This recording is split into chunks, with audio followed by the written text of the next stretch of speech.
Hey guys, Mike here, the Detroit Borg, with a look at the new second generation Google Nexus 7. So this is also made by ASUS just like the first generation, and this is also priced pretty low. However, they've bumped up the price to $229 from $199, but that's because they've added a lot of new features and improved the specs considerably. The big story here is that display, which is a full 1080p display that gives us a resolution of 1920 by 1200. So that's 323 ppi. That's the highest resolution tablet display you can buy right now. So that bests the iPad's Retina display, which has a pixel density of 264, or even the Nexus 10. It's certainly much better than the iPad mini, which is less than 200 ppi. I think it's 170, somewhere around there.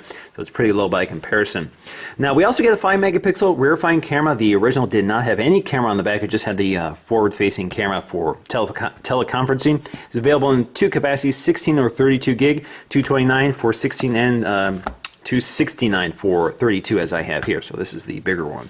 Now in terms of specs, we have a 1.5 gigahertz quad-core Snapdragon S4 Pro processor. We have 2 gigs of RAM, that's better than the 1 gig we had before, and we also have an Adreno 320 GPU which runs at about 400 megahertz. Other features in here include NFC as well as wireless charging. This supports the wireless Qi standard, so you can use a wireless charger to charge this, otherwise it uses USB.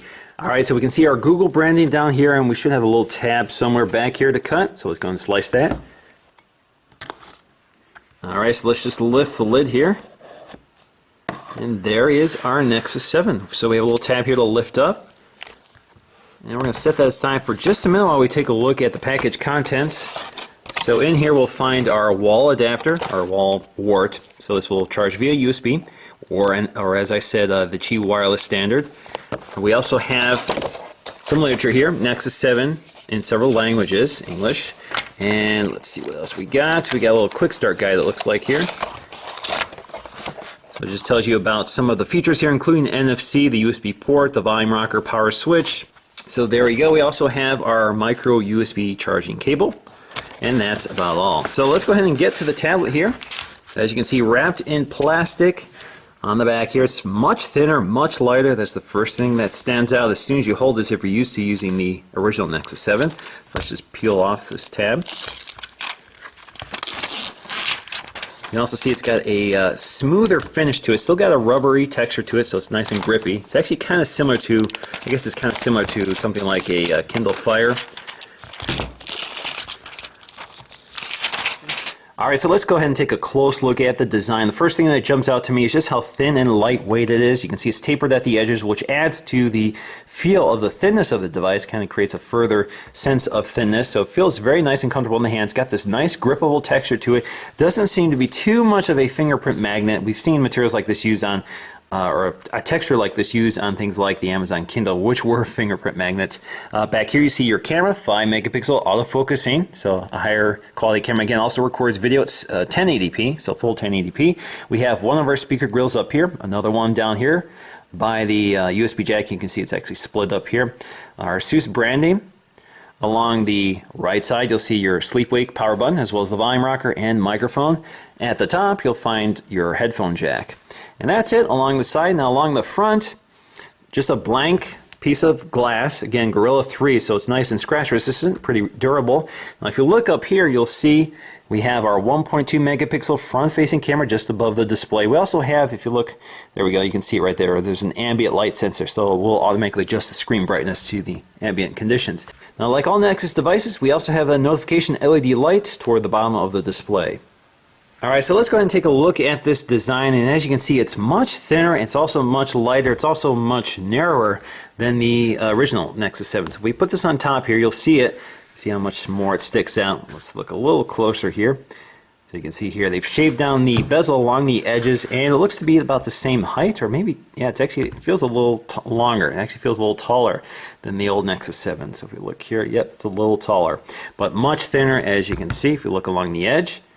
Now missing here, as you can see on the Nexus 7, are these electrical contact points which worked with accessories. We don't have any of those on the new Nexus 7. Now the other big difference here is just the materials they're using. They're still using this sort of textured rubbery material, which makes it a very nice grippable material. Also makes it fairly durable and scratch resistant, and maybe impact resistant as well, which makes it a little easier to use or live with without a case. So that's kind of nice. Kind of has a case built right in. You can see that sort of golf ball texture is gone here, just nice smooth. And you can also see that the Nexus logo is in landscape versus the portrait orientation here. So they pretty much intend this to be used in landscape orientation, which probably goes along with the fact that they reduced the size of the bezels, which makes this less of a comfortable portrait tablet, but a more comfortable landscape tablet.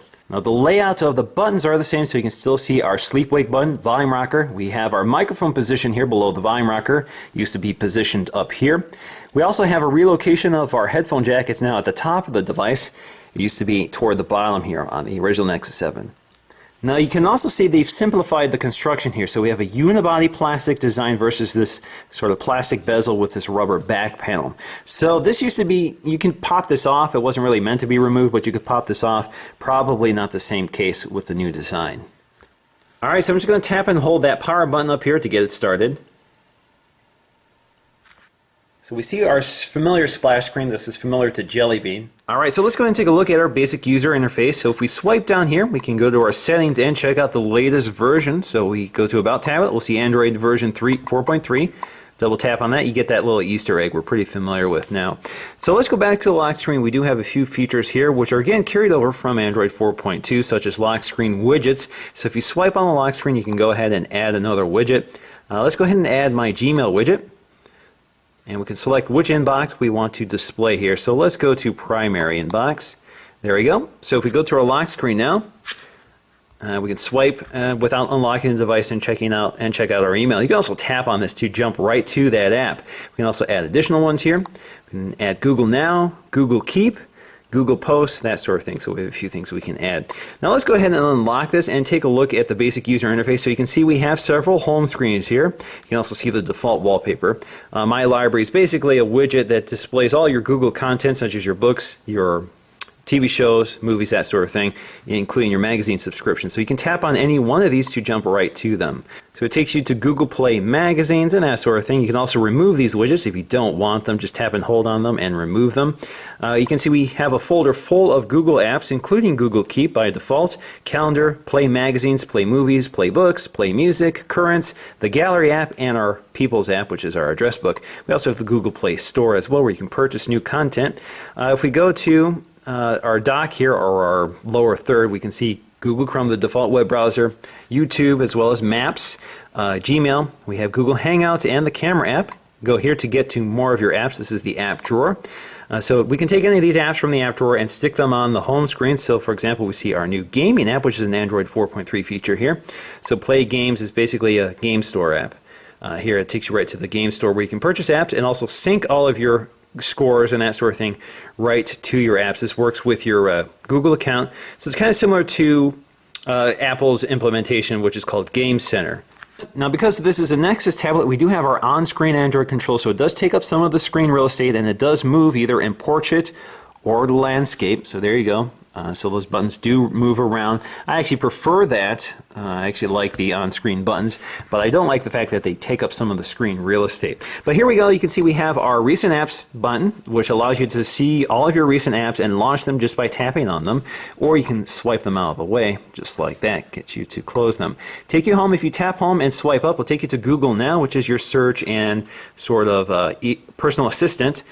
So you can do things like, what's the weather like tomorrow in Detroit? Tomorrow's forecast for Detroit is 79 degrees with a thunderstorm. Launch the YouTube app.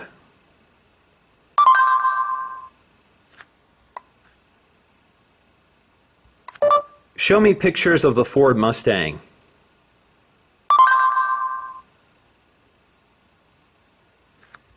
Now toward the top you'll see your notification badges on the left, and on the right you'll see your time, battery status, and wireless. Now if you swipe on the right, you get your quick access toggles including settings.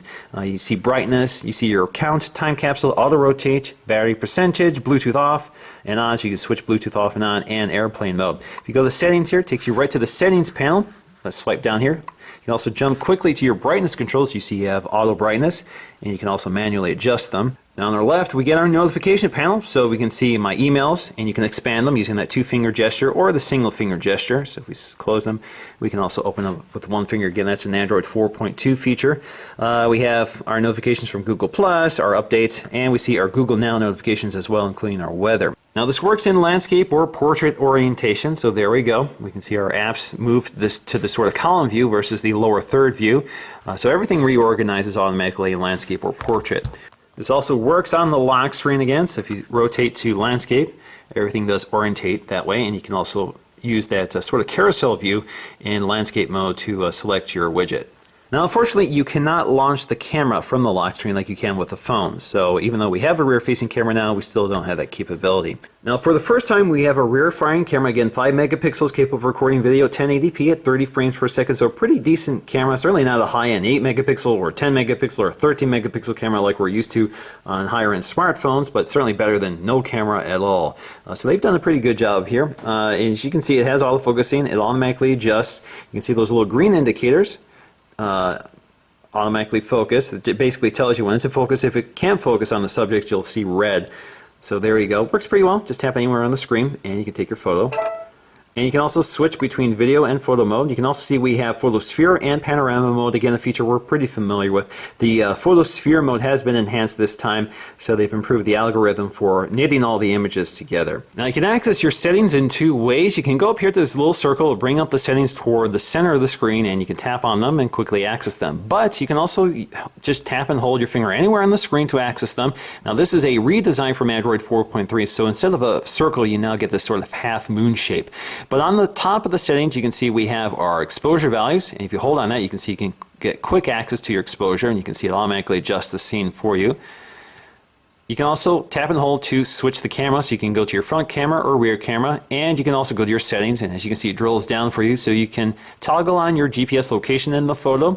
You can set a countdown timer, so if you release it, it takes you to the countdown timer, and you can set the duration. If we go back here, go up to settings, we can also change the picture size. So if we go to picture size, you can see the 5 megapixel maximum size. You can also go all the way down to VGA or QVGA. You can also go to your white balance. So if we go here, white balance, and you can see we can change it to auto, fluorescent, incandescent, cloudy, sunny. We also have scene mode. So scene mode, we have action shots, night shots, none. We have sunset, as well as party mode. So there you go, lots of optimization for certain types of scenes. Now the big story here is the display quality. The sharpness of the display is definitely its standout feature. So everything you look at, no matter how small the text is, it's very sharp. It makes this an ideal reading tablet because text doesn't fatigue your eyes because it's not pixelated. You don't have to squint to see it. You don't have to pinch in and out to see it. It's all very sharp looking. So definitely an excellent reading tablet, and it has that nice, smaller, one-handable form factor. So you can see it fits in one hand, even fits in some pockets if you have pretty big pockets. So definitely an ideal reading tablet at this resolution. And the quality of the images and the graphics look superb. High contrast, bright, vivid colors. Very bright display, much brighter than the outgoing Nexus 7, which I always criticize for having a dim display. Has nice off-axis viewing angles. You can see it's a little glossy, there's quite a bit of glare with this panel, but that's kind of normal. So it'd be nice if it had a little more anti-glare properties here. But otherwise, a superb display, and definitely the highlight feature of the Nexus 7 2nd Gen. So like a lot of tablets we're seeing these days, audio is very important. So we have dual stereo speakers, and they're in landscape orientation. So again, if you're using this in landscape orientation and watching a movie, this is an ideal setup. Unfortunately, when you're holding it on the left-hand and right-hand side, you have a tendency to muffle it a bit, but it's pretty hard to muffle the size of these speakers.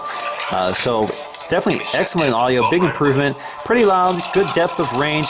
The bass isn't as deep as I'd like to hear, but you can definitely feel it in the tablet. You can feel it's really vibrating in the tablet. So definitely a big improvement over the kind of tinny sounding speaker we're used to with the old Nexus 7. Now we also have simulated surround sound thanks to Fraunhofer processing, so it's able to create the illusion of surround sound using just these 2 speakers, and the effect is definitely impressive. You do get pretty good audio from this. Now, in terms of our synthetic benchmarks, we score about 20,000 on the second gen Nexus 7. That's a big improvement over the 12,000 on the first gen, which in itself was very respectable at the time when it launched. This was also using a quad-core processor, but a Tegra 3 clocked at 1.3 gigahertz. This is a Snapdragon S4 Pro clocked at 1.5 gigahertz. So big improvements there. This is also pretty respectable when you consider things like the high-end Galaxy S4 scores about 26,000 on this test. Now, other devices in this price range include the Tab 3 7-inch, which scored a pretty measly 7,000 in the same test. So this is a huge improvement over something like that, and only costs $30 more than the Tab 3 7-inch. Now, something new with Android 4.3 is restricted profile. So if we go to settings, go to users, and go to add a user or profile, you can now have the option to add a restricted profile. So this is kind of like the kid mode. Basically, this allows you to select which apps are available to this user. So if I tap on the user, I can name it. So let's say, I don't know, Zoe. So that's my dog. It's one of my dogs. Click OK. And now I can access, or I can select which apps I want accessible to that account. So for example, I can enable the calculator, I can enable the camera, I can enable the browser, Google Currents, Google Drive, Google Earth. Email is not available in restricted mode, so email will not be accessible. Same with Gmail. So you can't turn on Gmail. Google Plus you can turn on, which enables Google Plus Messenger. Keep, Maps, and that's it. All right, so let's go ahead, set that. So now if we go to our lock screen, you can see we have these two profiles here. So you can see my profile, which is now protected behind a passcode. You have to in order to have multiple profiles. And then you have the guest or restricted profile. So that is Zoe. You can see it also puts your name down there. You can also add a photograph if you want. It changes your wallpaper. It also changes the screen brightness to whatever you last set it. You unlock the device and you can see only the apps we selected now appear here. And if you go to the Google Play Store, you can see we do not have access to the Google Play Store. So for example, if you give this to your kids, they won't run off and start buying everything under the Google Play Store on your account. Now, the Nexus 7 also supports wireless charging using the wireless Qi standard, and in fact, Google sells one for the Nexus 4, which also works with the Nexus 7. So all I have to do is place it on the charger. You get a little tone indicating it's charging, and you'll see your charging status. Now, the biggest competitor to the Nexus 7 is the iPad mini. Just to show you the size difference here, so you can see a 7.9-inch screen versus a 7-inch screen. This is a 4:3 aspect ratio versus 16:10. So in reality, we actually have a much larger display on the iPad mini than the Nexus 7. This is about 40% bigger than the Nexus 7. So you get a lot more screen real estate versus the Nexus 7. But you get a much lower resolution display, unfortunately, with the iPad mini. So you get a pixel density of 163 versus 323, which is noticeable. This is not as sharp as something like the Nexus 7 or the Retina display on the full-size iPad. Now, in conclusion, I'm very impressed by the Nexus 7. I think this is clearly the best 7-inch tablet you can buy right now, even if you don't look at the pricing, which is really competitive at $229. It's a bargain in terms of what you get inside this tablet.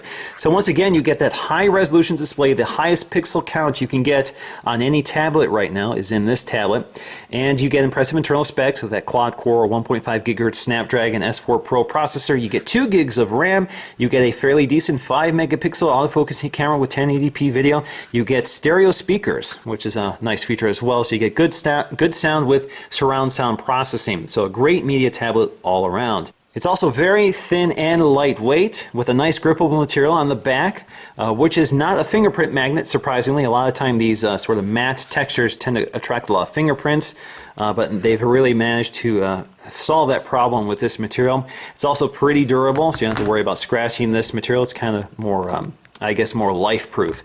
So definitely pretty impressed overall with the design, features, and quality, as well as that display. Definitely the display is the big story here. It's very sharp, it's perfect for reading text, and the form factor is perfect as an e-reader. So again, it fits in your palm pretty comfortably and is very lightweight. So definitely a big fan of the Nexus 7. This is clearly my top pick for the 7-inch tablet market. So that's going to do for me, guys, in this video. I hope you enjoyed it, and I'll see you again in the next one.